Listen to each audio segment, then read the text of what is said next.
Vous allez entendre le silence. Le silence, dans les zones de guerre, est roi. Il y a le silence des vies ordinaires disparues. Il y a le silence qui enveloppe les morts.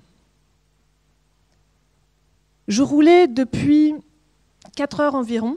J'avais déjà passé 6 postes de contrôle et défilaient devant moi des paysages, de villages détruits, de villes fantômes. Et il y avait cette odeur de poussière, de béton carbonisé. Mais je n'étais pas là pour évaluer l'état des bâtiments.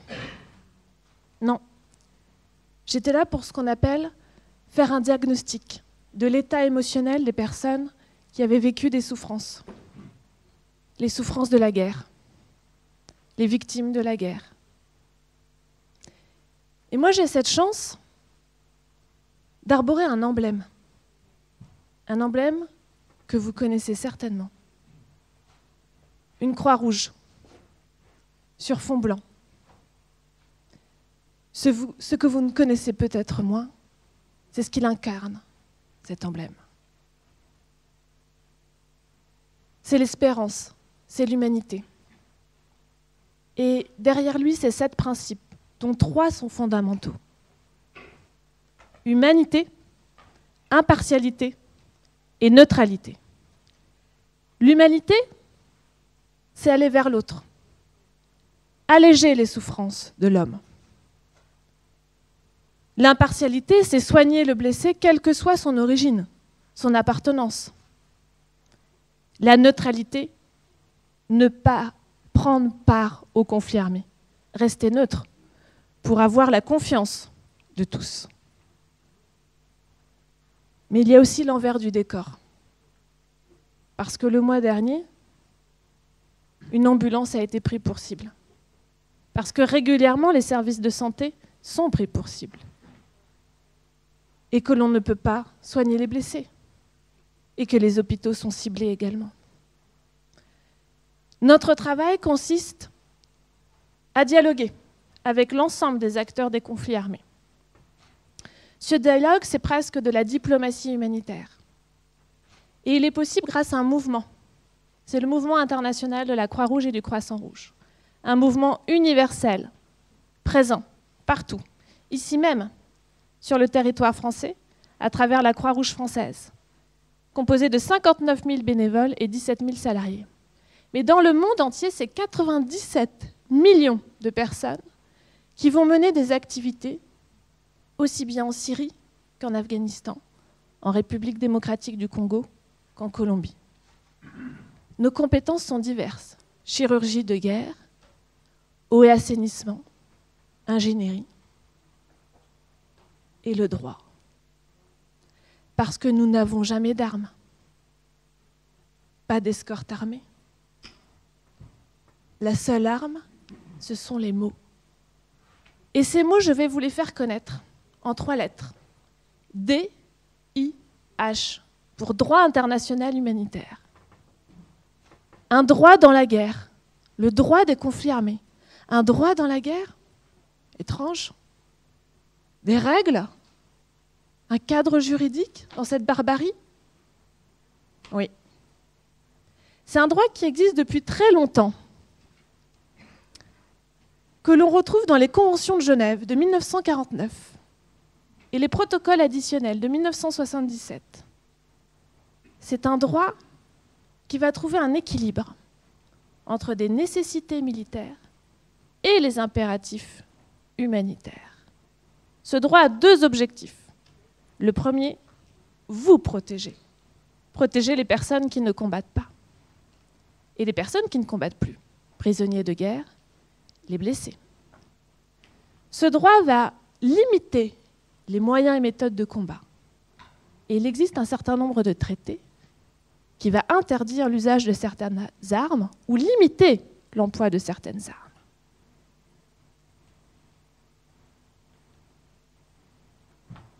Droit international humanitaire. droit des conflits armés, droit de la guerre. C'est la même chose. Prenons pour exemple une série que vous connaissez très bien, Game of Thrones. Avec la Croix-Rouge australienne, on a analysé les violations du droit international humanitaire dans l'ensemble des épisodes. Alors je vais vous l'avez deviné, si je vous dis Ramsay Bolton, évidemment c'est lui qui a commis le plus de violations de ce droit. On a comptabilisé 17 crimes de guerre dans l'ensemble de la série. Par contre, en deuxième position, et c'est votre héroïne préférée? Oui, j'entends. Et oui, c'est surtout à la dernière saison. Ah, je vais vous en parler. Alors effectivement, Daenerys, j'aimerais beaucoup m'entretenir avec elle, parce que c'est mon métier finalement de dialoguer avec elle. Je n'irai pas dialoguer avec les dragons directement, ça vous l'avez compris. Mais effectivement, elle viole le principe de proportionnalité et de distinction. Et avec ces dragons, elle ne fait pas la distinction entre les combattants et les non-combattants, les objectifs civils et les objectifs militaires. C'est une violation grave de ce droit. Principe de proportionnalité, les dragons vont au-delà de l'objectif militaire. Ils vont brûler la ville, ils vont attaquer les civils et provoquer des dommages et des maux superflus. Au total, c'est quand même 16 violations du droit international humanitaire. C'est une criminelle de guerre et elle pourrait être jugée pour cela. Bon, maintenant plus sérieusement. Je constate aujourd'hui dans les conflits armés une violation de ce droit. Il n'est pas respecté. Il y a même parfois une volonté dans la tactique de guerre de ne pas respecter ce droit. Alors, comment peut-on générer le respect du droit international humanitaire? Comment peut-on influencer le comportement du combattant pour qu'il respecte le droit international humanitaire? Comment ma mission sera-t-elle possible dans le futur? Avec l'évolution des nouvelles technologies, les avancées scientifiques sont arrivées sur le champ de bataille des drones armés, des drones de reconnaissance. Et puis, de plus en plus, on va expérimenter avec des nanotechnologies et de la robotique. Et on va en parler, le fameux robot soldat, le robot tueur. Par ailleurs, nous connaissons les différents champs de bataille comme l'espace terrestre, maritime et aérien. Mais il y a un nouvel espace. Et oui, c'est l'espace cybernétique, avec des cyberattaques, des virus informatiques. On constate une asymétrie dans le conflit armé, avec d'un côté des puissances, des États organisés, qui sont à même de combattre avec une nouvelle technologie sophistiquée. De l'autre côté, nous avons des groupes plus ou moins organisés qui vont combattre avec d'autres méthodes de combat, comme les actes de terrorisme. Alors, connaissez-vous Stuxnet?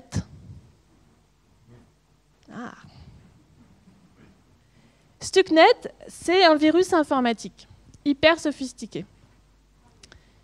Son objectif, en 2009, c'est prendre pour cible des centrifugeuses basées à Natanz, en Iran, et de ralentir le travail des centrifugeuses. Cet exemple illustre la capacité d'un virus informatique à prendre le contrôle à distance.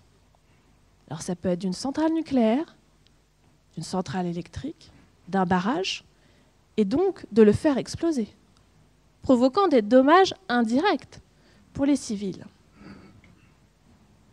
Dans la cyberattaque, la difficulté, c'est de remonter à l'origine de l'attaque. Qui nous attaque?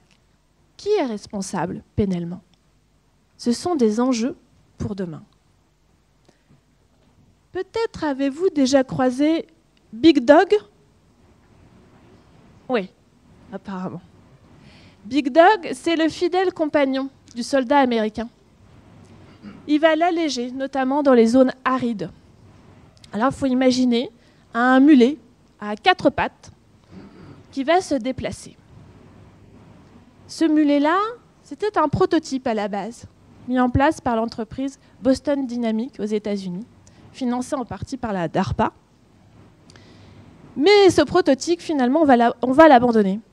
Parce que notre Big Dog, il est trop bruyant. Et puis, il pèse 110 kg, ce qui n'est pas très discret dans une zone de combat. Alors, au fur et à mesure, on va se tourner vers d'autres robots. Et celui-là, vous l'avez tous croisé dans Terminator, c'est le robot soldat. Le robot tueur, que nous, on appelle le système d'armement autonome. Et là, on va peut-être faire le choix de déléguer à cette machine, à ce robot, le pouvoir de combattre. De combattre à la place de l'homme, et donc de tuer. Dans quelle mesure ce robot sera en capacité de respecter le droit international humanitaire? Dans le jargon militaire, pour expliquer le principe de proportionnalité, on dit « je ne tue pas une mouche avec un bazooka ». C'est ça le principe de proportionnalité, qui est fondamental. Est-ce que notre super Terminator sera en capacité de respecter ce principe? Pourra-t-il toujours faire la distinction entre un combattant et un non-combattant? Maintenant, prenons un peu de hauteur. Au-dessus de votre tête, un satellite français. Autour de lui, il y a d'autres satellites qui s'approchent, qui viennent capter l'information, qui viennent parfois capter du renseignement. Et pour le moment, les satellites n'ont pas toujours de très bonnes relations entre eux. Mais cela n'a pas encore atteint le niveau d'un combat, d'une guerre des étoiles, d'un futur Star Wars. Et heureusement. Parce que j'aimerais rappeler aussi à Mitch que l'espace extra-atmosphérique appartient à l'humanité et qu'une des règles du droit international humanitaire est de rappeler que c'est un usage pacifique que l'on doit faire de l'espace extra-atmosphérique. Alors, dans quelques années, on peut avoir quelques craintes. Est-ce qu'il y aura des combats de satellites avec des débris à gérer également pour les civils? Ça aussi, ça fait partie des enjeux.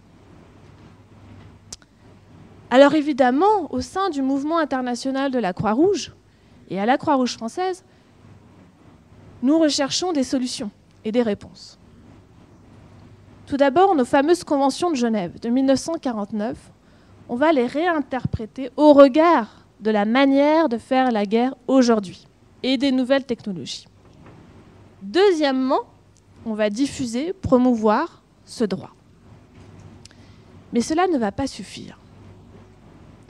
Nous arrivons à un anniversaire important, le 70e anniversaire des conventions de Genève.